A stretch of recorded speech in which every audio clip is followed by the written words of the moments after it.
Of the following molecule has the highest electron density in the phenyl ring. ये तो हम लोग कर रखे हैं ना लास्ट पे।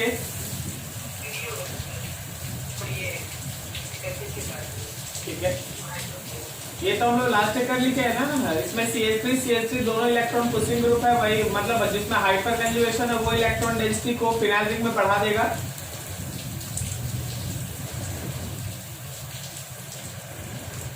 हेलो डी,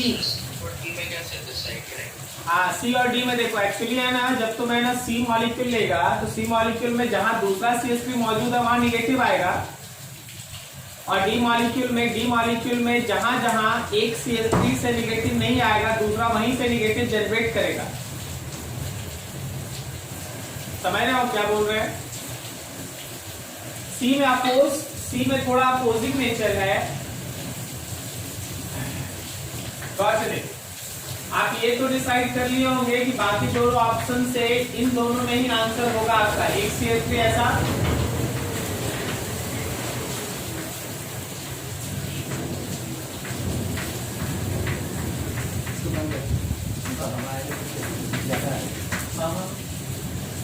ऐसा, इन्हीं दोनों में से कुछ होना है। अब देख इसमें क्या है ना कि जब ऊपर वाला मान लीजिए जैसे हम लोग एक CH3 लेते हैं, एक CH3, अगर आप किसी एक CH3 को सेलेक्ट करते हैं तो इस CH3 की वजह से निगेटिव चार्ज डेंसिटी ऑर्थो पे, पारा पे और ऑर्थो पे आएगा। निगेटिव चार्ज डेंसिटी ऑर्थो पे, पारा पे और ऑर्थो पे आएगा। क्या सही है? जरा गौर करना, दूसरा CH3 भी फिर से पारा पे आ जाने से ये इसका जब इलेक्ट्रॉन पुश करेगा तो ये एक तरह से अपोज कर रहा है, जबकि इस केस में जो CH3 है वो मेटा पे है, तो यहाँ पे तो कभी इसका निगेटिव आया ही नहीं, तो इसको ये सपोर्ट कर रहा है। So this have high electron density. Answer देखो जरा,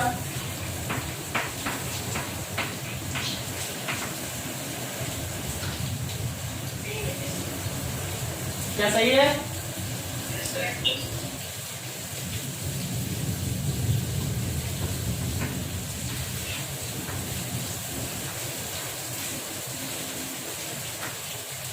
मान लो यहां हम इसको ऐसे लिखा,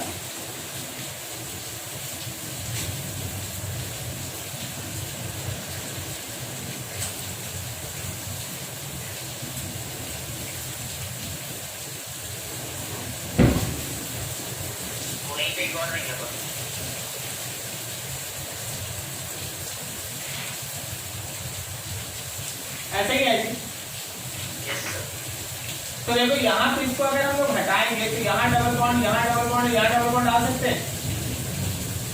ये एक्टिव, ये एक्टिव, ये एक्टिव, ये एक्टिव, तो क्या ये अल्फा, ये अल्फा, ये अल्फा और ये अल्फा है? ठीक है, हो गया। इसके पास दो है, इसके पास एक है, इसके पास एक और इसके पास दो है। समझ में आया?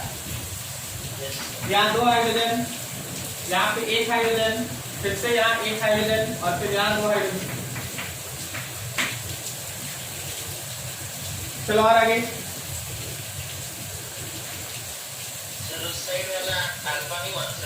इसको ये वाला, ये तो खुद एक्टिव है यार, डबल बॉन्ड नहीं है ना।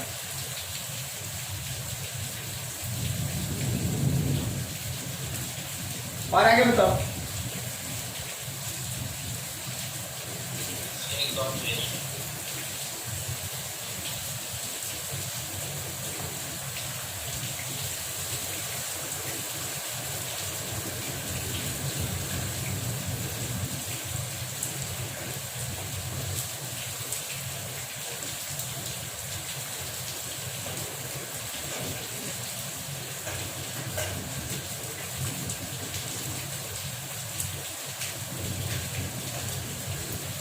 चलिए बताइए फटाफट फटाफट, चलिए आगे बढ़ेंगे ना।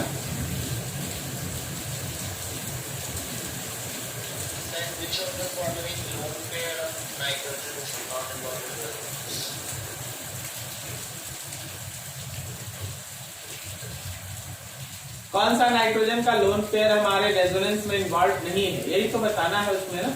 ठीक है, तो जरा गौर करना कि जो हमारे पास चलो सबको बनाना पड़ेगा थोड़ा।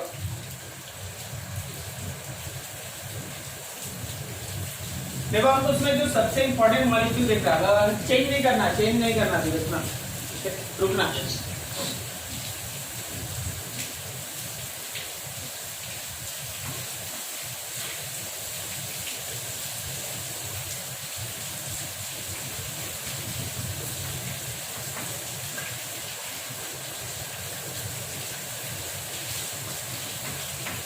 ये फर्स्ट है। सेकंड है हम लोगों के पास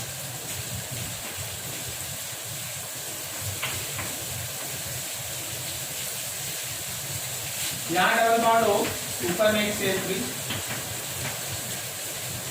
यहां पे। थर्ड है हम लोगों के पास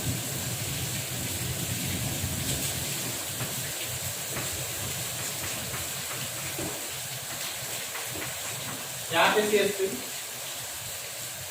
ठीक है। और फिर एक और इसी तरह का, एक और इसी तरह का मॉलिक्यूल ऐसा।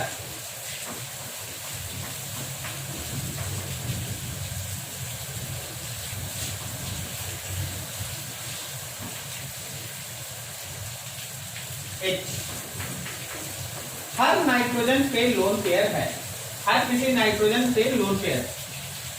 अब जरा सोच के देखो इन सब में पता इसका स्ट्रक्चर कैसा है।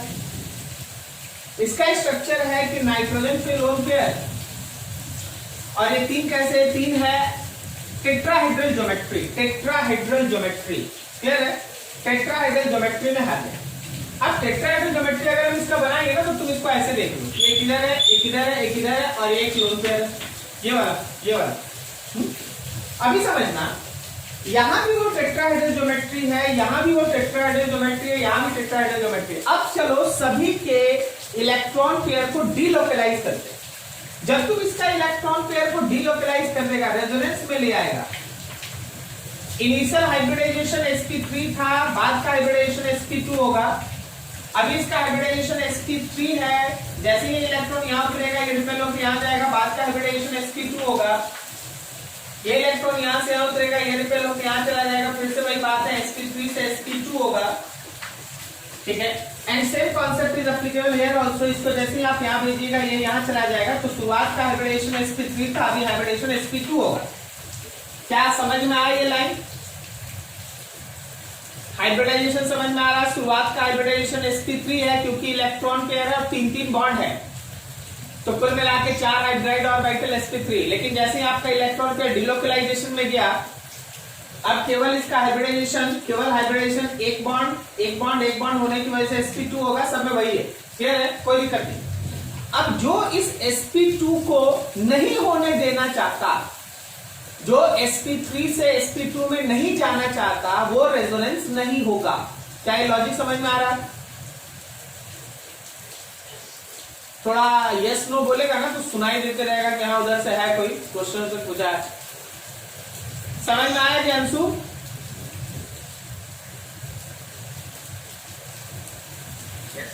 हाँ, तो जरा गौर करना, sp2 होने का मतलब क्या है कि टेट्राहेड्रल जो है वो आगे जाके ट्रायंगुलर प्लेनर होगा। टेट्राहेड्रल आगे जाके ट्रायंगुलर प्लेनर होगा। देख, प्लेन इसमें भी आप बना सकते हैं, प्लेन कर लीजिएगा, प्लेन इसमें भी आप कर देंगे, बोर्ड का एक प्लेन में आ जाएगा, प्लेन में आ जाएगा, लेकिन ये प्लेन में नहीं आ सकता। सर इसका प्लेन में आने में क्या दिक्कत है, इसके प्लेन में आने में क्या दिक्कत है? देखो बॉन्ड है कैसे, नाइट्रोजन हो गया ना, ये 3 बॉन्ड है, टेट्राहेड्रल ऐसे 3 बॉन्ड है, और लोन पेयर नीचे। जब आप लोन पेयर को डिलोकलाइजेशन में भेज दिए, तो प्लेन में आने के लिए ये पूरा बॉन्ड फ्लैट होना होगा। सोचो क्या ये बॉन्ड फ्लैट हो पाएगा? ये बॉन्ड तो एक ऊपर खींचा रहेगा ना। क्या आप समझ पा रहे बात को? बढ़िया, अच्छा क्वेश्चन है, that is based on angle strength. Angle strength. अभी देखो, यहां से यहां जब हम लोग sp3 से sp2 में जाएंगे, तो आसानी से ये प्लेनर ज्योमेट्री में कन्वर्ट हो जाएगा। उसी तरह आसानी से ये भी प्लेनर ज्योमेट्री में कन्वर्ट हो जाएगा, ये भी प्लेनर ज्योमेट्री में कन्वर्ट हो जाएगा। लेकिन इसका प्लेनर ज्योमेट्री ये बन ही नहीं सकता। कारण क्या है ना कि ये ऐसे है मॉलिक्यूल, ऐसे नाइट्रोजन है, 3 बॉन्ड ऐसे खड़ा है ऊपर और एक लोन पेयर नीचे। जब तुम लोन पेयर को डिलोकलाइजेशन में भेजा, तो प्लेन में आने के लिए इसको ऐसे सीधा फ्लैट होना होगा। सोचो तो, क्या ये मॉलिक्यूल फ्लैट हो सकेगा कभी? नहीं हो पाएगा, नहीं हो पाएगा। या होगा तो एंगल स्ट्रेंथ इतना इतना इतना ज्यादा बढ़ जाएगा कि एंगल स्ट्रेंथ के इंक्रीज करने की वजह से इसका स्टेबिलिटी बहुत बहुत कम होगा। क्या ये लॉजिक समझ में आ रहा है? बाकी सब आसानी से sp3 से sp2 में जा सकता है, केवल इसको छोड़ के वेरी डिफिकल्ट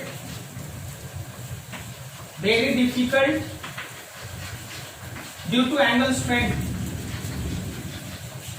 एंगल स्ट्रेंथ की वजह से ये काफी डिफिकल्ट है, so it does not involve in resonance.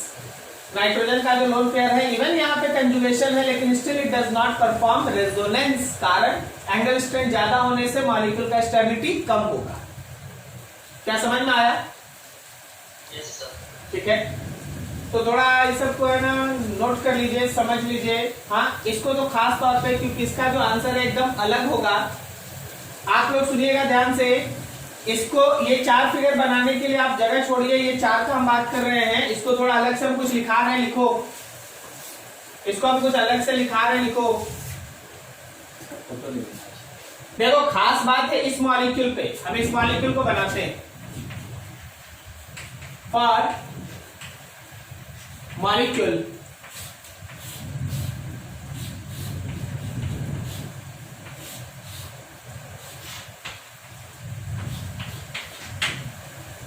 इस मॉलिक्यूल पे खास डिस्कशन है ऐसा।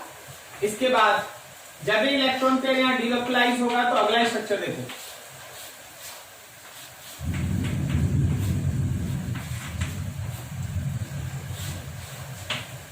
ऐसा शुरुआत का इसका हाइब्रिडाइजेशन sp3, बाद में नाइट्रोजन का hybridisation sp2,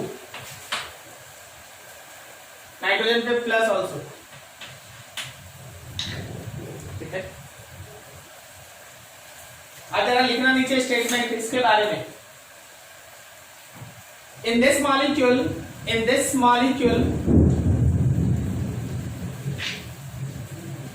molecule before delocalization of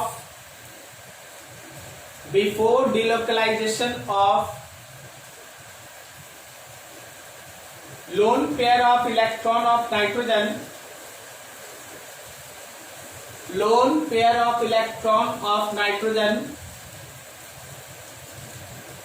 its hybridization is sp3.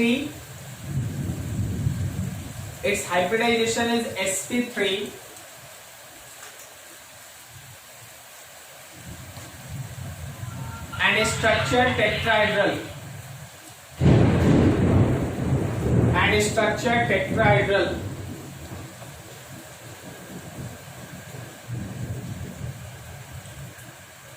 But if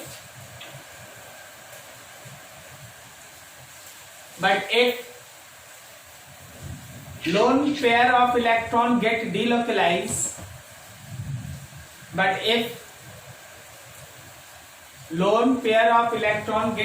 delocalized,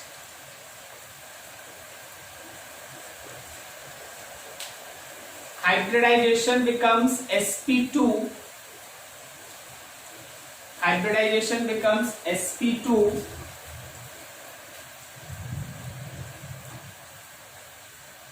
And this molecule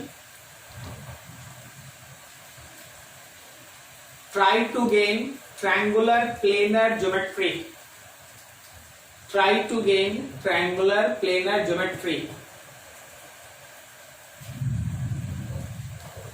But this is not possible in given structure.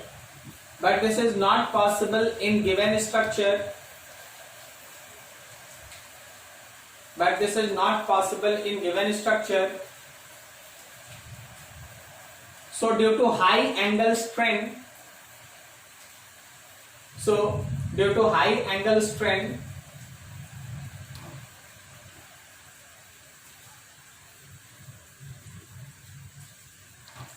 this resonance is not favorable.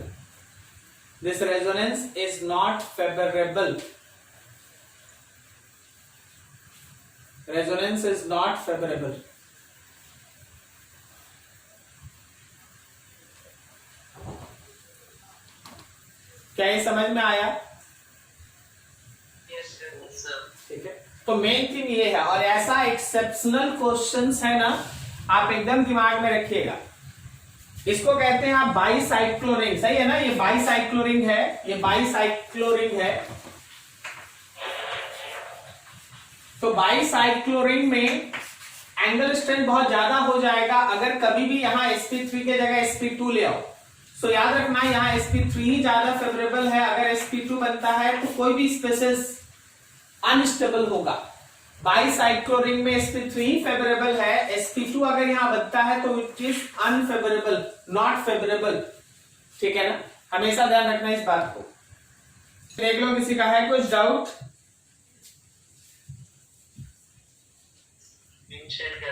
हाँ very good. अरे तो ऐसा टेढ़ा रखता है ना तो आदमी को घूम घूम के ऐसे देखना पड़ता है। ठीक है, कौन सा बोला, कौन सा नंबर? 365।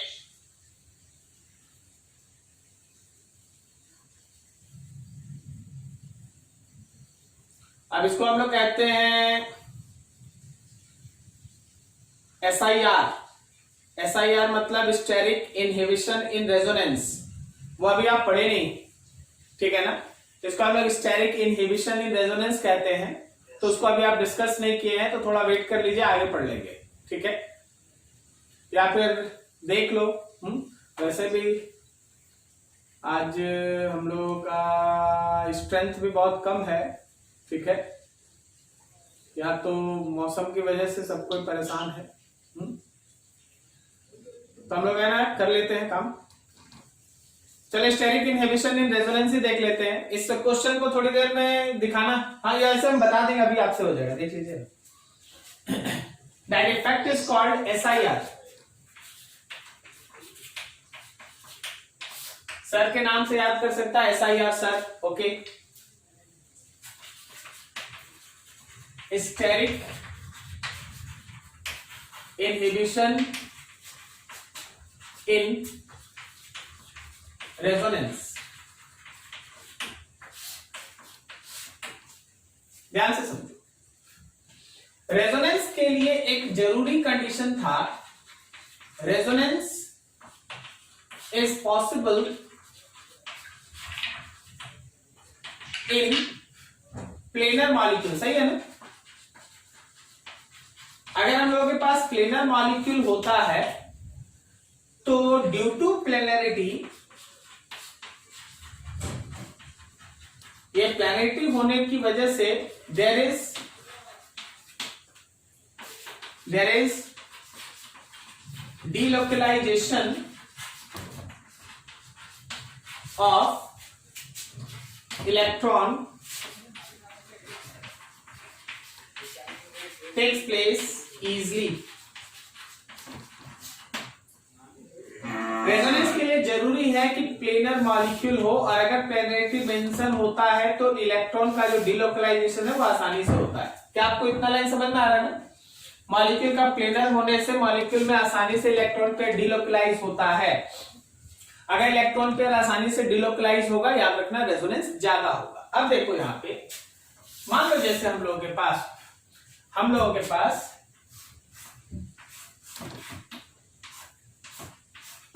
यहां पे नाइट्रोजन है, और इस नाइट्रोजन के साथ हाइड्रोजन है और हाइड्रोजन। अगर ऐसा है तो नाइट्रोजन का जो इलेक्ट्रॉन पेयर है, एकदम ध्यान रखना, अभी इसके साथ प्लेन में, कारण है ये मॉलिक्यूल अभी जो है वो हम लोगों का sp2 हाइब्रिडाइज्ड है, तो ये प्लेन में होगा, और प्लेन में है तो नाइट्रोजन आसानी से अपना इलेक्ट्रॉन पेयर इधर देगा और ये डिलोकलाइज होने लगेगा। आगे नीचे आप समझते, ठीक है ना। प्लेनर मोर रेजोनेंस ज्यादा है। अब अगला देखो, मान लो जैसे हम एक मॉलिक्यूल ऐसा चुने, यहां नाइट्रोजन है, इसके साथ CH3 करके दो को बड़ा बड़ा ग्रुप डाल दी, और यहां भी पेयर ऑफ इलेक्ट्रॉन दे दी। चल कोई बात नहीं, अभी भी ये एक प्लेनर ज्योमेट्री में है, ये प्लेनर है, और अगर प्लेनर है तो रेजोनेंस होगा, आराम से होगा, रेजोनेंस होगा। लिख लेना ठीक से। इलेक्ट्रॉन पेयर आसानी से नीचे आ जाएगा और रेजोनेंस में इन्वर्ट होगा। ठीक है, अब सोचो जरा इस मॉलिक्यूल के बारे में। देख, ये रहा तुम्हारे पास मॉलिक्यूल, यहां रहा नाइट्रोजन, ये CH3, यहां पे एक CH3 और यहां पे दो को बड़ा बड़ा ग्रुप डाल दिए CH3 और CH3। अब हो गया यहां पे स्टेरिक हिंड्रेंस हो गया। ये वाला जो पर्टिकुलर नाइट्रोजन के साथ एक ग्रुप था, ये अपने आप में एक बड़ा सा ग्रुप है। अब CH3 और CH3 के आने से यहां पे धक्का स्टार्ट हो गया, स्टेरिक हिंड्रेंस, एक दूसरे को धकेलना स्टार्ट हो गया। अब इस धकेलने की वजह से ये वाला जो ग्रुप है आउट ऑफ प्लेन, ये प्लेन के बाहर निकलेगा। ठीक है, loss of planarity, planar nature का लॉस होगा, लेस रेजोनेंस घट जाएगा, लेस रेजोनेंस। आप अगर इस मॉलिक्यूल को सही बनाइएगा तो ये मॉलिक्यूल ऐसा है, ये बॉन्ड, यहां पे ये CH3 प्लेन में है, यहां पे ये CH3 प्लेन में है, ये नाइट्रोजन, ये CH3, ये नाइट्रोजन का लोन, लेकिन ये प्लेन के बाहर या प्लेन के अंदर है। अगर हम यहां सॉलिड वेज दिखा दिए तो ये प्लेन के बाहर है, अंदर, बाहर। ठीक है ना, मान ले आउट ऑफ प्लेन से बाहर, so less resonance. This effect is called SIR, steric inhibition in resonance. अब यहां पे ये समझो कि अगर हम तुमसे बोल दें कि देखो जी ये तीन मॉलिक्यूल है, सबसे कम रेजोनेंस किस केस में है, तो this is the molecule where less resonance takes place due to application of SIR, out of plane, less resonance। ठीक है, SIR, steric inhibition in resonance इसको कहते हैं। क्या लॉजिक समझ में आया SIR का? तो SIR में याद रखना कि SIR में आपको ये सब ऐसा ग्रुप्स है। कौन है जो दो ग्रुप SIR शो नहीं करता एक्चुअली। SIR does not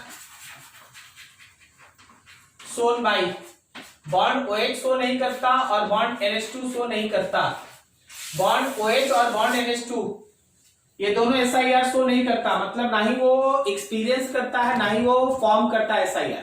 इसलिए ध्यान रखना कि NH2 लिखेगा तो SIR नहीं होगा, इसलिए N के साथ CH3 लगाना जरूरी है, तब SIR का इफेक्ट उस पर एनालाइज होता है। क्योंकि NH2 में वो इतना छोटा होता है कि आराम से ना फंस जाता है, मॉलिक्यूल प्लेनर में रह जाता है। ठीक है, चलो फिर से इसको एक बार एक्सप्लेन कर लेते हैं। Steric inhibition in resonance, SIR कहते हैं इसको। Resonance is possible in planar molecule में अगर प्लेनरिटी है तो आसानी से इलेक्ट्रॉन डीलोकलाइज होता है, और जब इलेक्ट्रॉन आसानी से डीलोकलाइज होता है तो उसको आप रेजोनेंस में काउंट करते हैं। जब आप मॉलिक्यूल के ऊपर NH2 लगाते हैं तो नाइट्रोजन का लोन पेयर आसानी से डीलोकलाइज होगा, तो यहाँ प्लेनर है, मोर रेजोनेंस होगा। सिमिलरली यहाँ भी प्लेनर है, रेजोनेंस होगा। लेकिन अगर इसके एडजेसेंट ग्रुप पे CH3 डाल दो तो एक तो इसका खुद का ही साइज बड़ा है, बगल तैयार हो जाता है, जिस वजह से ये वाला पर्टिकुलर ग्रुप जो है वो हमारे प्लेन से बाहर आ जाता है या अंदर भी जा सकता है, बाहर आ जाता है या अंदर भी जा सकता है। तो इसका मतलब ये है कि नया मॉलिक्यूल इस फॉर्म में रहेगा। अब यहाँ पे लॉस ऑफ प्लेनरिटी है, या प्लेनरिटी कंडीशन का लॉस हो गया, तो नाइट्रोजन का जो इलेक्ट्रॉन है उसका डिलोकलाइजेशन कम होगा और रेजोनेंस डिक्रीज कर जाता है। That effect is called SIR। क्या ये आप समझ में आ रहा है? Yes sir. ठीक, आप देख लो कौन है जो दो SIR में इन्वॉल्व नहीं होता। एक है OH ग्रुप और दूसरा है NH2 ग्रुप। ये दोनों SIR में पार्टिसिपेट नहीं करता।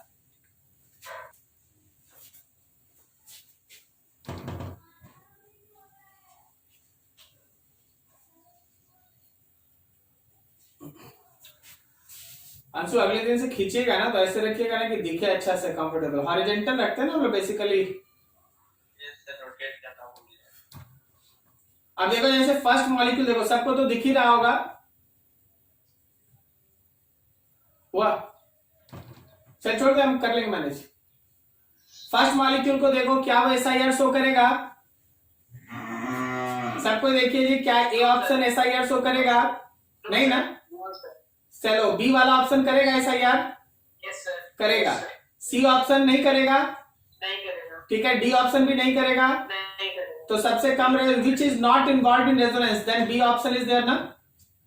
Yes sir. ठीक है, तो ऐसा ही क्वेश्चन था, यही वाला था, यही वाला।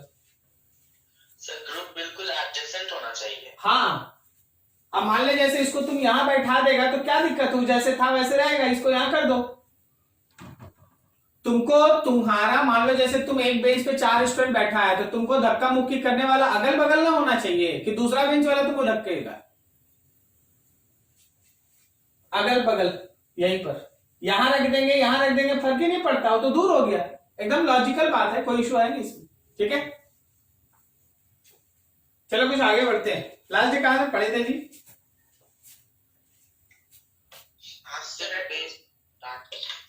इंडक्टिव इफेक्ट खत्म कर दिए थे ना? Yes sir. ठीक है, मेसोमेरिक इफेक्ट आपको बताए हैं? Yes sir. हाँ ठीक है, आपको इलेक्ट्रोमेरिक इफेक्ट नहीं बताया है, हाइपर कंजुगेशन आपका हो गया है। तो पहले थोड़ा सा इलेक्ट्रोमेरिक इफेक्ट देख लीजिए, फिर मेसोमेरिक में भी कुछ पार्ट है उसको बताएंगे, खत्म करेंगे। चलिए देखिए ध्यान से।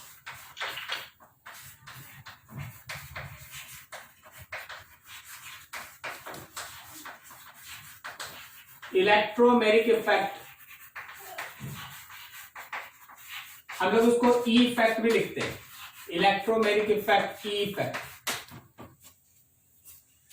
देख होता क्या है ना कि जैसा कि आप है ना मेसोमेरिक इफेक्ट में डिस्कस किए, रेजोनेंस में डिस्कस किए कि कहीं भी अगर हम लोगों के पास डबल बॉन्डेड कार्बन है, या फिर हम लोगों के पास ट्रिपल बॉन्डेड कार्बन है, या फिर हम लोगों के पास C डबल बॉन्ड O है या C ट्रिपल बॉन्ड N है, वैसे केस में कोई भी एटम या ग्रुप अगर जुड़ा है तो इलेक्ट्रॉन पेयर का ट्रांसफरिंग, पाई इलेक्ट्रॉन का ट्रांसफर, बेसिकली इसमें पाई इलेक्ट्रॉन का ट्रांसफर होता है।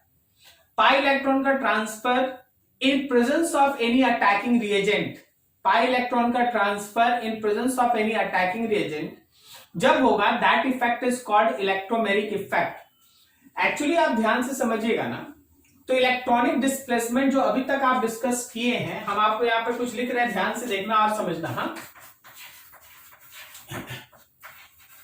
इलेक्ट्रॉनिक डिस्प्लेसमेंट में इसका 2 क्लास है।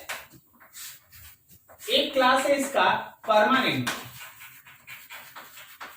परमानेंट इलेक्ट्रॉनिक डिस्प्लेसमेंट, और एक होता है temporary, temporary electronic displacement. Permanent electronic displacement वो है, permanent electronic displacement is always present in molecule. हमारे मॉलिक्यूल में ये परमानेंट इलेक्ट्रॉनिक डिस्प्लेसमेंट हमेशा होगा, even attacking reagent is absent, attacking reagent is absent, मतलब अटैकिंग रिएजेंट नहीं भी है तो भी ये इलेक्ट्रॉनिक डिस्प्लेसमेंट होगा, उसको आप परमानेंट इलेक्ट्रॉनिक डिस्प्लेसमेंट कहते हैं। अभी तक हम लोग 4 इंपॉर्टेंट, एक्चुअली 3 पढ़ चुके हैं, चौथा नाम लिख दिए हैं। अभी तक हम लोग 4 इंपॉर्टेंट इलेक्ट्रॉनिक डिस्प्लेसमेंट सुने हैं। एक है रेजोनेंस या मेसोमेरिक इफेक्ट, एक है हाइपर कंजुगेशन, एक है inductive effect, and fourth one is electromeric effect. याद रखना इसमें से इंडक्टिव इफेक्ट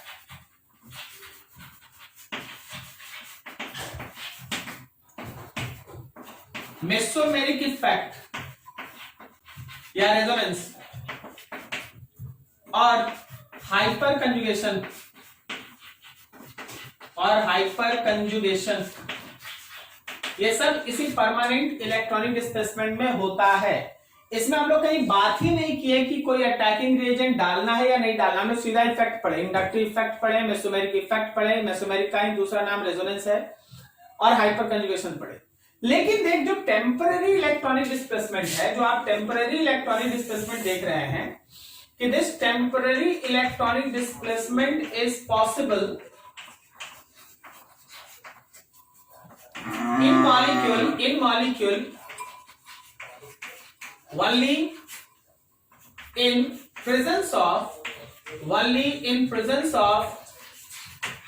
attacking reagent के प्रेजेंस में ही ये होना है। और जैसे ही आप अटैकिंग रिएजेंट को हटा दीजिएगा, जैसे ही आप अटैकिंग रिएजेंट को हटाइएगा, तुरंत वो इलेक्ट्रॉनिक डिस्प्लेसमेट भी डिसअपीयर कर जाता है, गायब हो जाता है। And this is the best example जो हम लोग अभी डिस्कस करने जा रहे हैं। दिस इज इलेक्ट्रोमेरिक इफेक्ट, ये इसका बेस्ट एग्जांपल है।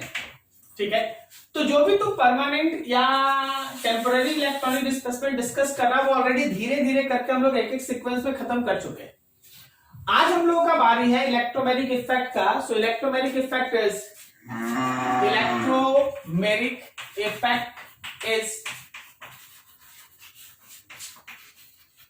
Temporary electronic displacement. ये एक टेम्पररी इलेक्ट्रॉनिक डिस्प्लेसमेंट है in which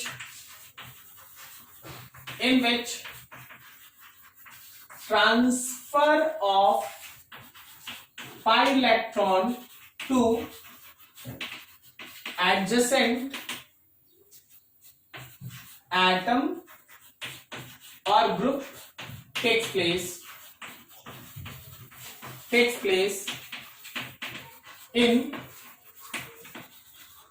presence of attacking reagent. तो ध्यान रखना कि इलेक्ट्रोमेरिक इफेक्ट एक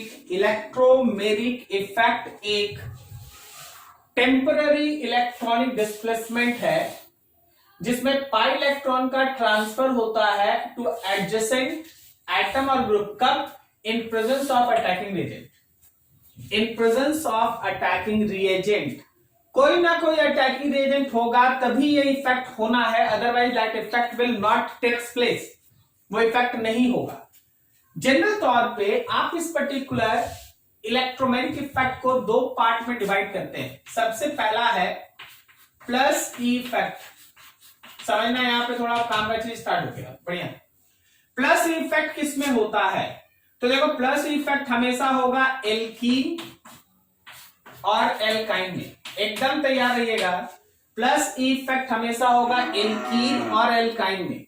जब कभी भी आप एल्कीन या एल्काइन का कोई भी एडिशन रिएक्शन डिस्कस करते हैं, एडिशन रिएक्शन जिसको आप मेनली इलेक्ट्रोफिलिक एडिशन रिएक्शन या फ्री रेडिकल एडिशन का क्लास लेते हैं, even nucleophilic addition reaction also, electrophilic addition, nucleophilic addition और फ्री रेडिकल एडिशन, याद रखना वो प्लस इफेक्ट के अंदर। जब कभी भी एल्कीन और एल्काइन आप लेंगे, थोड़ा एक्स्ट्रा बोल गए, ध्यान से सुनना, न्यूक्लियोफिलिक एडिशन प्लस ई में नहीं होगा, वो हम आगे दिखा देंगे। न्यूक्लियोफिलिक एडिशन होता है एल्डिहाइड कीटोन्स, इन सब में, तो वो माइनस ई। अभी सुनो, एल्कीन और एल्काइन पे जो भी आप एडिशन रिएक्शन पढ़ेंगे ना, वो सब प्लस इफेक्ट है। एल्कीन और एल्काइन एकदम याद रखिए, प्लस इफेक्ट किस पे होगा? एल्कीन और एल्काइन पे। अब यहां देखना, मान ले जैसे तेरे पास है ना कोई एक एल्कीन का ये ग्रुप है और आप उसमें कोई एक अटैकिंग रिएजेंट ऐड किए। जब तुम अटैकिंग रिएजेंट को ऐड किया, तुरंत ये पेयर ऑफ इलेक्ट्रॉन एक तरफ ट्रांसफर हो जाएगा and this site is like that, एक तरफ माइनस और एक तरफ प्लस, ऐसा। सर अगर अटैकिंग रिएजेंट रिमूव कर दें, तो जैसे ही तुम अटैकिंग रिएजेंट को रिमूव किया, वापस से इसी में आ जाएगा। जैसे आप एग्जांपल देखो, अभी एग्जांपल हम एक बेस तैयार कर देते, फिर आगे बहुत सारे एग्जांपल देंगे, जरा गौर करना। अगर हम तुमसे ये कह दें कि देखो जी CH3 bond CH double bond CH2 है और HCl से रिएक्ट कराओ, हर कोई जानता है, 11 में ही पढ़ के आया है सब, ये CH3 इलेक्ट्रॉन पुश करेगा, ये इधर आएगा, सही है ना? तो हाइड्रोजन चला जाएगा यहां पर, ठीक है, ये हो गया। तो इसका मतलब तुम्हारे पास मॉलिक्यूल ऐसा बनेगा, CH3 bond CH bond CH2, यहां पे H गया और बाद में Cl यहां जाएगा, सही जा रहे?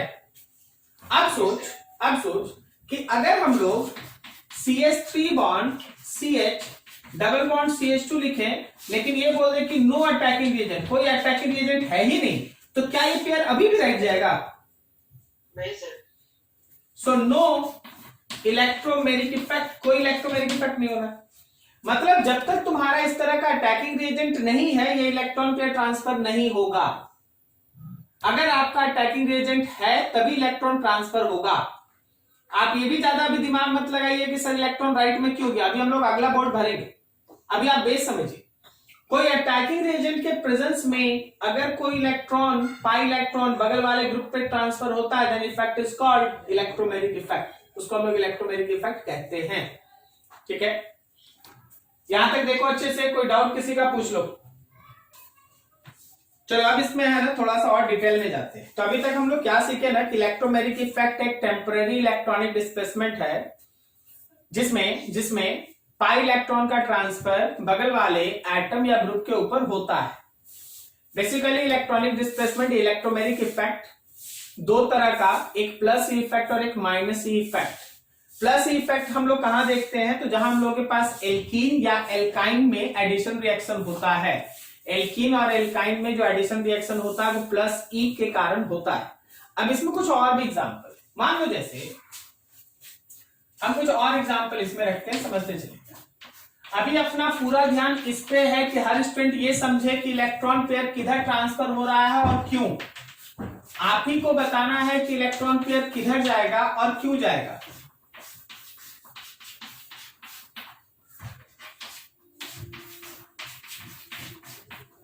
यहां मान लो CH3 है, यहां मान लो H है, यहां CH3 है और यहां CH3 है। सोच के बताओ ये इलेक्ट्रॉन पेयर किधर ट्रांसफर होगा, लेफ्ट या राइट? सबको ट्राई करो, वो इलेक्ट्रॉन पेयर किधर ट्रांसफर होगा, लेफ्ट या राइट? लेफ्ट होगा, क्योंकि ये दो CH3 है जो इलेक्ट्रॉन पुश कर रहा, सही ना? तो ये लेफ्ट की तरफ ट्रांसफर होगा। ठीक है, बाकी आगे हम लोग बाद में देखते हैं। अभी यहां मान ले एक CH3 है, यहाँ पे C2H5 है और यहाँ पे C के साथ 3 CH3 है और यहाँ पे CH3 है। अब सोच के बताओ फिर से किधर ट्रांसफर होगा ये इलेक्ट्रॉन पेयर, लेफ्ट या राइट? किधर ट्रांसफर होगा, लेफ्ट या राइट? बोलो यार, किधर? ठीक, चलो हम लोग है ना यहाँ पे कुछ दिखा देते हैं, आप समझिएगा। वैसे है ना आप चाहें तो एकदम आसानी से बोल सकते हैं, आप जैसे बोल रहे हैं बिल्कुल सही बोल रहे हैं कि हाँ सर इसको है ना लेफ्ट की तरफ ट्रांसफर कर दीजिए, हम कर देते हैं। लेकिन कुछ अच्छे क्वेश्चन में याद रखना कि जो ट्रांसफर करने के बाद कार्बोकेटायन बनता है उसको भी देखना पड़ता है।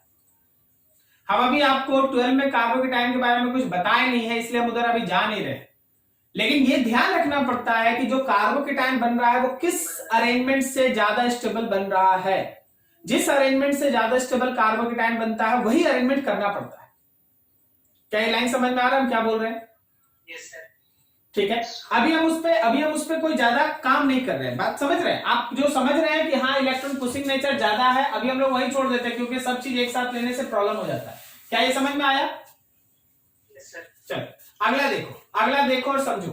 मान लो हम लोग के पास यहाँ CH3 है, ठीक है, यहाँ पे OH है और यहाँ पे एक CH3 है और यहाँ भी एक CH3 है। अब बोलो इलेक्ट्रॉन पेयर का ट्रांसफर किधर करेगा, लेफ्ट या राइट? राइट। क्यों राइट करेंगे? अच्छा लेफ्ट ही होगा सर, एक चीज भी है वो इसमें। अब देखो हम यही चीज समझाने का कोशिश कर रहे हैं। अभी हम लोग है ना इसका इफेक्ट नहीं देखते, अदरवाइज जानते हो ये होगा क्या, ये राइट होगा। राइट होने से इस पे प्लस आएगा। तुमको याद है कि ऑक्सीजन के बगल में प्लस होना मतलब हाईली स्टेबल। Yes sir. क्या आपको याद है रेजोनेंस में आप पढ़े हैं? यस सर, जब सबका ऑक्सीडेट हो जाएगा तो हाँ, तो अभी हम उसको नहीं ला रहे हैं, इस वजह से है ना हम यहाँ पे एक सिंपल सा मॉलिक्यूल लिख दिए C2H5। क्या समझ गया? Yes sir. ठीक है, राइट की तरफ चला गया। चलो अगला देखो, बताओ H है, CH3 है, यहां देखो हम लोग के पास CD3 है, यहां देखो CD3 है। बोलो राइट या लेफ्ट? लेफ्ट ही हो सर। लेफ्ट की तरफ होगा। CD3 is more electron pushing. ठीक है। तो अभी हम लोग बहुत ज्यादा कार्बोकेटाइन को लेके बात अभी नहीं किए हैं, हम लोग सिंपल देख लिए कि CH3 कौन ज्यादा पुश कर रहा है, कौन कम पुश कर रहा है। क्या आप समझ पा रहे हैं? ठीक है, तो अभी ये चला। अब थोड़ा सा इससे आगे निकलते हैं। अगर हम लोग इसी में माइनस ई इफेक्ट देखें, माइनस ई इफेक्ट दूसरा वाला, तो हमेशा ध्यान रखना कि माइनस ई इफेक्ट एल्डिहाइड या फिर CN ग्रुप्स के अंदर होता है, जहां carbon C double bond O, aldehyde बोलो या कीटोन बोलो या कार्बोक्सिलिक एसिड बोलो, ऐसा जहां C डबल बॉन्ड O होगा उसके अंदर बॉन्ड CN के साथ अगर मौजूद है तो होता है। ऐसे केस में क्या है, ऐसे केस में देयर इज नो चॉइस।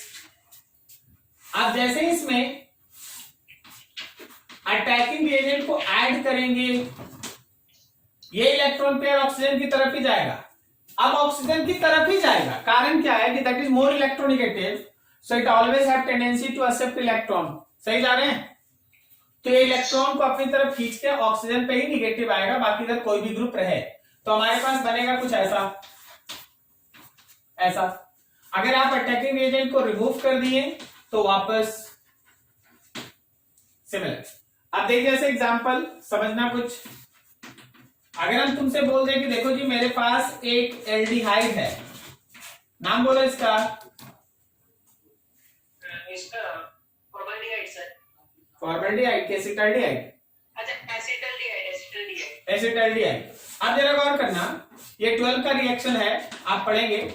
जब आप इसको HCN के साथ रिएक्ट कराते हैं तो ऑक्सीजन की तरफ ये इलेक्ट्रॉन पेयर जाता है, H पे प्लस है, CN पे माइनस है, तो H इस ऑक्सीजन के साथ और CN इस कार्बन के साथ जुड़ के ये मॉलिक्यूल बनाता है। CH3 बॉन्ड C O के साथ H चला गया, कार्बन के साथ CN आ गया और ये H। ठीक है, अभी देखो अगला एग्जांपल देखो और समझो। अगर हम तुमसे बोल दे कि देखो जी आपके पास एक मॉलिक्यूल है, ऐसा है, ऐसे, और इसको आप रिएक्ट करा रहे हैं, इसको आप रिएक्ट करा रहे हैं इस HCN के साथ। तो जब आप HCN के साथ रिएक्ट कराए, ये पेयर ऑफ इलेक्ट्रॉन इधर चला गया, तो तुम्हारे पास प्रोडक्ट बना है CH3 बॉन्ड C, O के साथ H, नीचे CN और यहां पे एक CH3। तो ये सब जो आप ऑर्गेनिक में रिएक्शंस पढ़ेंगे, एल्डिहाइड में, कीटोन में, साइनाइड्स में, CN में, ये सब याद रखना, these all are the example of minus E effect. Minus E effect, minus E effect carbonyl group और साइनाइड्स के अंदर मेनली होता है। प्लस ई इफेक्ट एल्कीन और एल्काइन में होता है, प्लस ई इफेक्ट एल्कीन और एल्काइन में होता है। अब यहां पे देखिए एक एग्जांपल और थोड़ा समझना है ध्यान से। हम लिखे हैं CH3 bond CH double bond CH2, ऐसा लिख दी, और बोले कि चलो जी इसको रिएक्ट कराओ तुम, इसको एक बार रिएक्ट कराओ HCl के साथ और एक बार रिएक्ट कराओ तुम इसको H2O/H+ के साथ। सोचो कौन से इफेक्ट से तुम इसको आगे बढ़ेगा, प्लस इफेक्ट या माइनस इफेक्ट? सर MR से ले लेंगे। प्लस इफेक्ट या माइनस इफेक्ट? प्लस नहीं, दोनों प्लस ही। अगर ये एल्कीन है तो ये प्लस ही, अगर ये एल्कीन है तो ये प्लस ही है, यहां भी प्लस ही, यहां भी plus he. Product is C bond C bond C, ये पेयर जाएगा राइट में, यस सर। तो राइट में प्लस हाइड्रोजन और लेफ्ट वाले के पास Cl। यहां पे देख, C बॉन्ड C, राइट वाले के पास हाइड्रोजन और बीच वाले के पास OH। एल्कीन है तो प्लस E, एल्काइन है प्लस E, एल्डिहाइड है, कीटोन है, साइनाइड्स है माइनस E। बस ये नाम आपको इसलिए जानना जरूरी है ताकि आप इलेक्ट्रॉन ट्रांसफर को समझे। अदरवाइज जब मैकेनिज्म बनना स्टार्ट होता है तो आपको भी पता है, आप एक से एक मैकेनिज्म ड्रॉ करते हैं तो उसमें इलेक्ट्रॉन किधर भेजेंगे ये आपको पहले से पता होना चाहिए कि इलेक्ट्रॉन आप किधर ट्रांसफर करते हैं। ठीक है, देखो इसको अच्छे से, कहीं कोई डाउट पूछ लो। तुम लोग जानता है ना stability of carbocation? Yes sir. ठीक,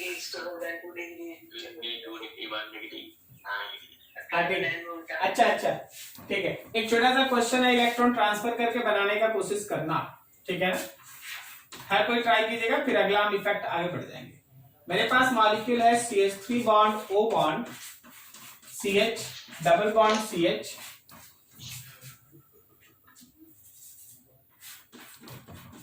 CH3 and CH3।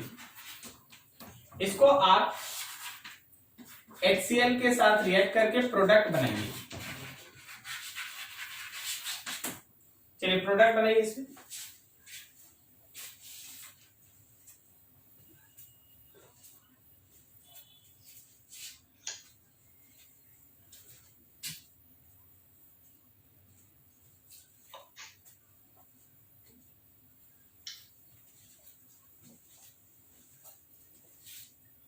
CH3 bond O bond CH bond CH2 और डबल बॉन्ड CH3 मतलब दो CH3। मतलब तुम्हारे हिसाब से ये इलेक्ट्रॉन पेयर किधर ट्रांसफर हो रहा है, लेफ्ट या राइट?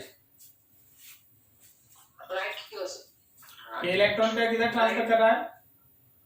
Right sir. अच्छा, इवन यहाँ पे दो CH3 है फिर भी तुम इलेक्ट्रॉन पेयर को राइट में क्यों ट्रांसफर कर रहा है? एकदम सही, एकदम सही। देखिए इधर राइट जब जाएगा ना तो हाइड्रोजन जिस पे प्लस है और Cl जिस पे माइनस, उसमें हाइड्रोजन आके इससे जुड़ जाएगा। जब हाइड्रोजन इससे जुड़ा तो जो मॉलिक्यूल बन पा रहा है, जो कार्बोकेटायन बन पा रहा है वो ऐसा है CH3 bond O bond CH bond C CH3 CH3, इस पे आ गया एगो H और यहां आ गया प्लस। रेजोनेंस में बार बार आपको बताया गया कि ऑक्सीजन के बगल में अगर प्लस है तो it is highly stable, more stable carbocation. तो इसको बहुत ज्यादा प्रिफर करना होगा। बहुत अच्छे अच्छे क्वेश्चंस में केवल ये देख लेना कि कौन इलेक्ट्रॉन पुश कर रहा, इससे आंसर नहीं है। बहुत अच्छे अच्छे क्वेश्चन में तुमको कार्बोकेटायन की स्टेबिलिटी को ध्यान में रख के इलेक्ट्रॉन को ट्रांसफर करना पड़ता है। ठीक है, तो ये ट्रांसफर हो गया। अब इतना एकदम स्टेबल कार्बोकेटायन आ गया। अब इसी के ऊपर Cl माइनस का अटैक आप करा दे तो आपके पास हो गया CH3 bond O bond C H, इसी पे आ गया Cl, फिर अगला CH के साथ दो रह गया CH3।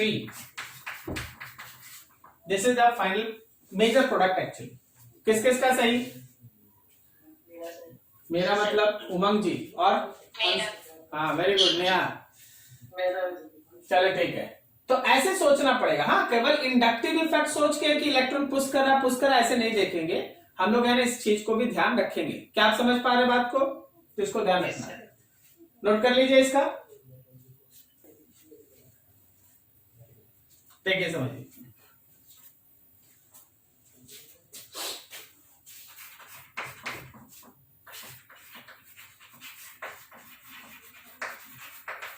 comparison of groups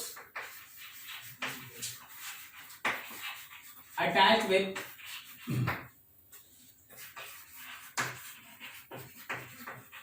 benzene ring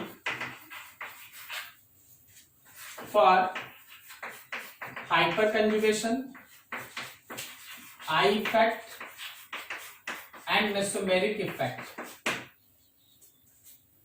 इसके लिए हम लोग है ना इन तीनों चीज को है ना जरा ध्यान रखेंगे कि इन तीनों में हम लोग को कंपेयर करके देखना है कि कौन किस पे क्या डोमिनेंसी शो करता है। उसके लिए कुछ सिलेक्टेड मॉलिक्यूल्स है जो चुन के रखा गया आपके लिए। ये सब है ना आपसे हमेशा पूछा जाता है, जरा ध्यान से देखिएगा, समझिएगा।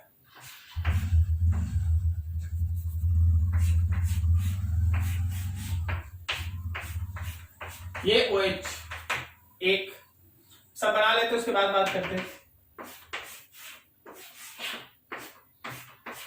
यहाँ पे NH2,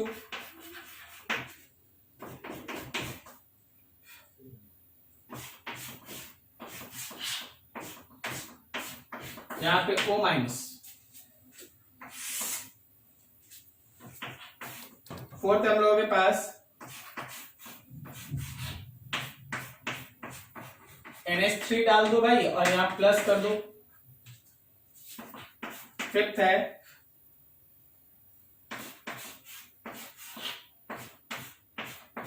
bond C double bond O bond OH,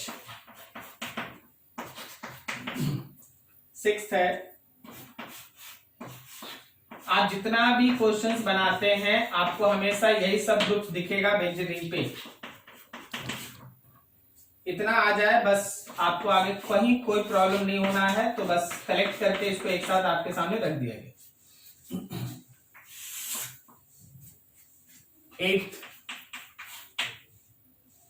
8 में है आपके पास बेंजीन रिंग के ऊपर एल्डिहाइड। 9th है आपके पास OCH3।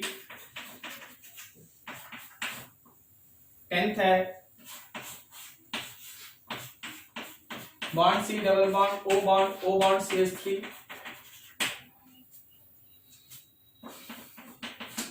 11th है O bond C double bond O bond CH3। 12th molecule हम लोगों के पास N के साथ H bond C double bond O bond CH3। उसके बाद आपके पास है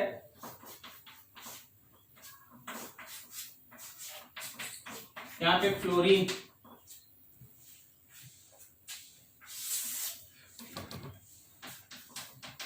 नेक्स्ट है 14th क्लोरीन। यहाँ क्लोरीन है। ये 15 है आपके पास। इसके साथ फिर से एक बेंजीन रिंग। 16th है इस बेंजीन रिंग के साथ CH3 and this last one 17th इस बेंजीन रिंग के साथ C और 3 CH3। कोई भी बेंजीन रिंग से रिलेटेड मेसोमेरिक इफेक्ट से रिलेटेड क्वेश्चंस आ जाए आपको ऐसे इसी से कहीं ना कहीं से होना है। आज आप ये सीखेंगे कि आखिर इन सब ग्रुप्स का अपना अपना रोल क्या है और कौन क्या कर सकता है, कैसे काम करता है। जरा ध्यान से देखते चलना, समझते चलना। अभी देखो समझो कि जो मेरे पास ऑक्सीजन है, ऑक्सीजन के पास lone pair, correct. Oxygen is more electronegative element also, oxygen more electronegative element भी होता है और साथ में ऑक्सीजन के पास लोन पेयर ऑफ इलेक्ट्रॉन भी है। तो ये lone pair of electron donate कर सकता है रिंग को और साथ में इलेक्ट्रॉन खींच भी सकता है। अगर ये लोन पेयर डोनेट करता है तो क्या ये प्लस एम है? नहीं समझा? प्लस एम इफेक्ट शो करेगा। और because it is more electronegative तो इलेक्ट्रॉन को अपनी तरफ खींचेगा भी, तो माइनस आई इफेक्ट भी शो करेगा। नहीं समझ रहा है? इलेक्ट्रॉन पेयर रिंग को डोनेट करेगा तो वो प्लस एम भी शो करेगा और मोर इलेक्ट्रोनेगेटिव है तो इलेक्ट्रॉन को अपनी तरफ खींचेगा तो माइनस आई करेगा। अब बता मेसोमेरिक है इंडक्टिव है तो डोमिनेंट कौन? Plus M is greater than minus I. क्या वही बात इसमें होगी? Yes sir. तो क्या यहां लिख दे plus M is greater than minus I? सही है ना? अब यहां देख ऑलरेडी ये माइनस है, निगेटिव है, तो एक तो ये इलेक्ट्रॉन देगा भी और इलेक्ट्रॉन पुश भी तो करेगा। Yes sir. तो यहाँ पे प्लस एम भी है और प्लस आई है। क्या बोलता है? प्लस आई ना? Yes sir. क्या तुम लोग को याद आ रहा plus I? Yes sir. Negative वाला स्पीसीज इलेक्ट्रॉन पुश करता है। Yes sir. ठीक है, तो जरा सोच के बता, अगर हम तुमसे बोल दे कि बेंजीन के साथ OH और बेंजीन के साथ O माइनस है तो किस केस में बेंजीन रिंग पे ज्यादा इलेक्ट्रॉन डेंसिटी? इस पे, क्योंकि यहाँ पे दोनों ग्रुप ऐसा है जो इलेक्ट्रॉन पुश कर रहा है, जबकि यहाँ एक तो दे रहा था लेकिन दूसरा खींच रहा था। क्या? Yes sir. तो ये सब चीज समझना है, करेक्ट। अगला देख, यहां बता मेसोमेरिक इफेक्ट होगा या नहीं होगा? मेसोमेरिक इफेक्ट होगा सर। कैसे होगा? इलेक्ट्रॉन को बाहर खींच देना। Yes sir. माइनस है। Yes sir. हां, बाहर आएगा। एकदम सही। अब जरा एक मिनट, जब इलेक्ट्रॉन को बाहर खींचेगा तो नाइट्रोजन 5 बॉन्ड बना देगा ना? Yes sir. बनाता है? नहीं। तो ब्लाइंडली मत सोचो कि सर प्लस है तो होगा, हर चीज ध्यान रखो।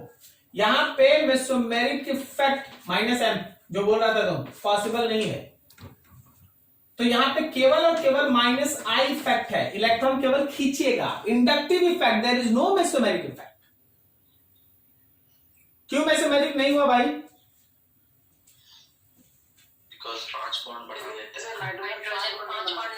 हाँ, नाइट्रोजन का 5 बॉन्ड बन जाएगा अगर हम लोग ड्रॉ कर दिए तो, विच is not a suitable canonical structure, so it is not possible, correct ना?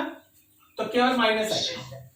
अब यहां बता ये ग्रुप कौन सा इफेक्ट शो करेगा मेसोमेरिक और इंडक्टिव में? मेसोमेरिक में प्लस एम या माइनस एम?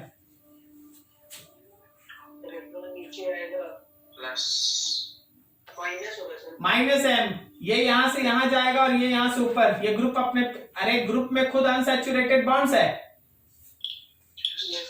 तो माइनस एम इफेक्ट। अब इंडक्टिव में बोलो, इंडक्टिव में आप सीरीज में पढ़े थे, ये इलेक्ट्रॉन खींचता है या पुश करता है? खींचता है, माइनस आई इफेक्ट। तो दोनों तो सपोर्ट में ही है, तो कोई कंपैरिजन का जरूरत नहीं। देख, कंपैरिजन कब करना होगा? जब कोई खींचे और कोई धकेले, तब सोचना पड़ेगा। अब दोनों ग्रुप अगर खींच रहा है, एक ही साथ तो है, क्या दिक्कत? यहां ना तुमको सोचना पड़ेगा, क्योंकि एक इलेक्ट्रॉन दे रहा है, एक इलेक्ट्रॉन खींच रहा है, तो हाँ भाई देने वाला जीत गया, मेसोमेरिक है। लेकिन अगर दोनों ही दे इलेक्ट्रॉन या दोनों इलेक्ट्रॉन खींचे, तो क्या सोचना? चल अच्छा तो है दोनों खींच रहा है, ठीक है ना? क्या आप लोग को बात समझ में आ रही है? Yes, sir. ज्यादा नहीं ना हो रहा? अच्छा, बता जरा इसके बारे में, NO2 क्या करता है?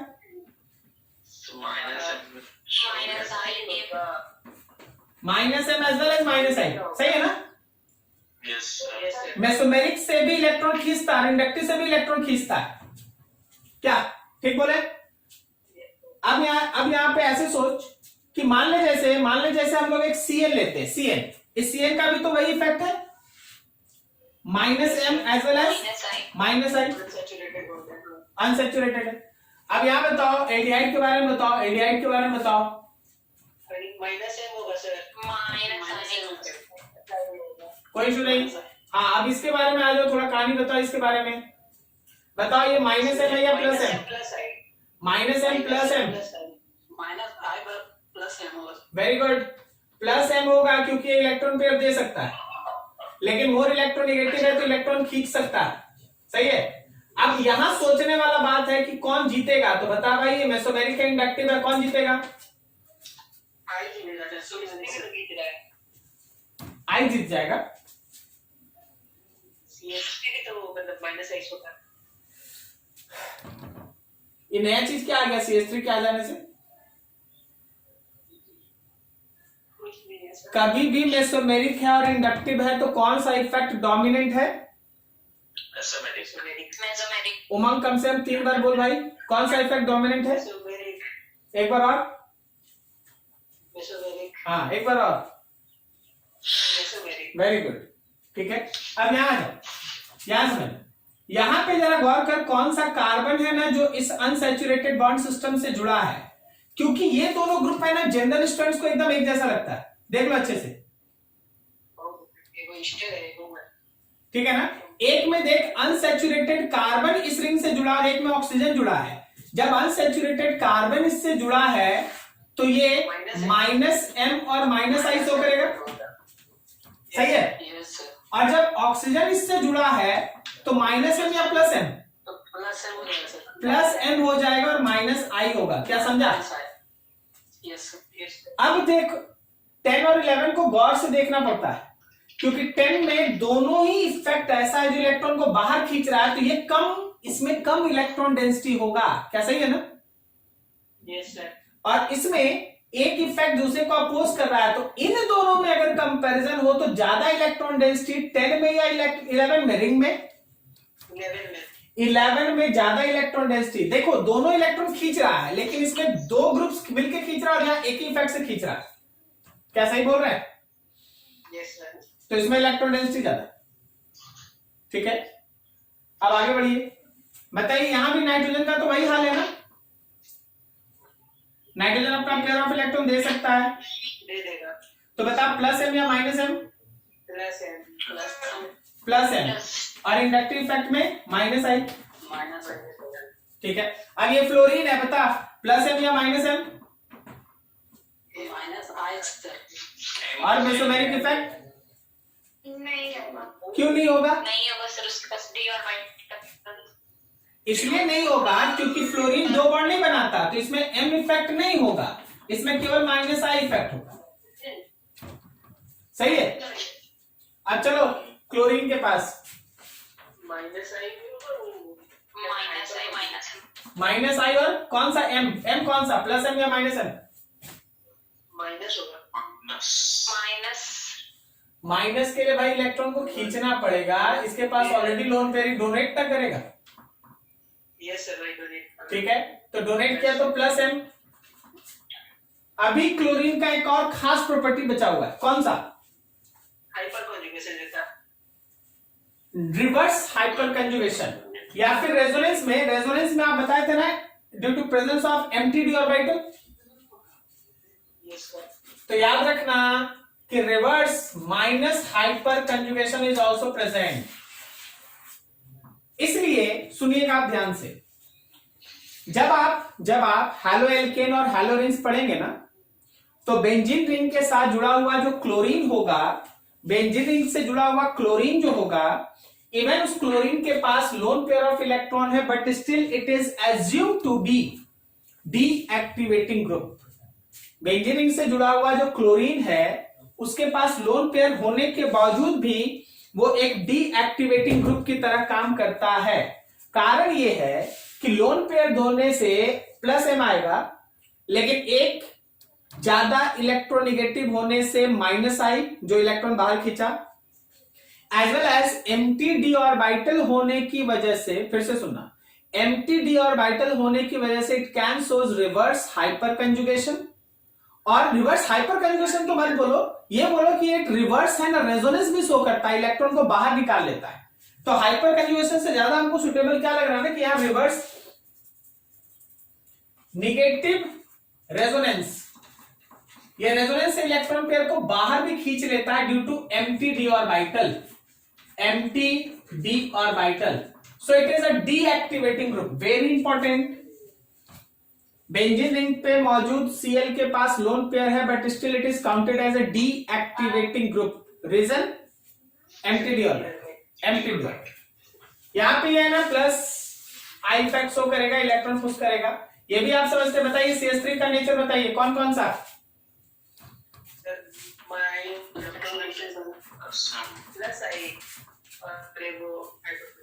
प्लस आई प्लस हाइपर कंजुगेशन, प्लस आई और साथ में हाइपर कंजुगेशन, सही है ना? अगले वाले ग्रुप का बारे में बताओ। प्लस आई हाइपर कंजुगेशन पॉसिबल है या नहीं? नहीं होगा। क्यों नहीं है? अल्फा हाइड्रोजन है ही नहीं, बिल्कुल सही। ठीक है, क्या आप ये ग्रुप्स पहचान पा रहे हैं? अगले दिन से जब बैठिएगा तो ये ग्रुप्स आना चाहिए। देखिए आप एक बात समझिए कि जब आप है ना ऑर्गेनिक पढ़ते हैं ना, तो ऑर्गेनिक का मतलब होता है उसको पढ़ने के लिए तैयारी करना। ऑर्गेनिक 80% खत्म हो जाता है जनरल ऑर्गेनिक केमिस्ट्री में, जीओसी में। अगर जीओसी कोई बच्चा एकदम लाइन बाय लाइन समझता है, जो वर्ड लिखा गया उसको समझता है अच्छे से, इसके बाद केवल और केवल नेम रिएक्शन बचता है चैप्टर में, नेमिंग रिएक्शन, उससे ज्यादा कुछ नहीं बचता है। ठीक है, सो जीओसी में समय लगेगा और एक एक लाइन आपको एक्सप्लेन करके बताया जाएगा, कुछ रटना नहीं है, बस समझना है। अगर हम कल से तुमसे बोल दिए कि देखो भाई इन दोनों में इसका इलेक्ट्रॉन डेंसिटी ज्यादा, अभी हम तुमको नाम बताते हैं, नाम है रायमंड-टायमंड रिएक्शन। ठीक है ना, रायमंड-टायमंड रिएक्शन में सबसे पहले फिनॉल को सोडियम हाइड्रोक्साइड से रिएक्ट करा के उसको सोडियम फिनॉक्साइड बनाया जाता है, और बाद में उसको फिर है ना किसी अलग अटैकिंग एजेंट, मेनली CO2 होता है, उसके साथ रिएक्शन में लाते हैं हम लोग। अब क्या कारण है कि CO2 के साथ या क्लोरोफॉर्म के साथ रिएक्शन में हम लोग है ना, इसके लिए लाने के लिए पहले इसको सोडियम से रिएक्ट कराते हैं। फिनॉल को सोडियम से रिएक्ट कराने से क्या होता है, वो सोडियम फिनॉक्साइड बनता है, O पे माइनस आता है, तो O पे माइनस से ये रिंग ज्यादा एक्टिवेट हो जाता है। O पे माइनस से रिंग ज्यादा एक्टिवेट होगा। अब उस समय कोई बोलेगा सर कैसे O पे माइनस से रिंग ज्यादा एक्टिवेट हो गया, देख ले भाई यहीं पे लिखा है, समझ में आ रहा ना। तो बहुत सारा ऐसा चीज होगा जो आगे है ना एकदम एक एक लाइन में सामने आते जाएगा, ठीक है। तो आपके पास जो लिखा गया उसको अच्छे से आप देखिएगा, बढ़िया से नोट कीजिए।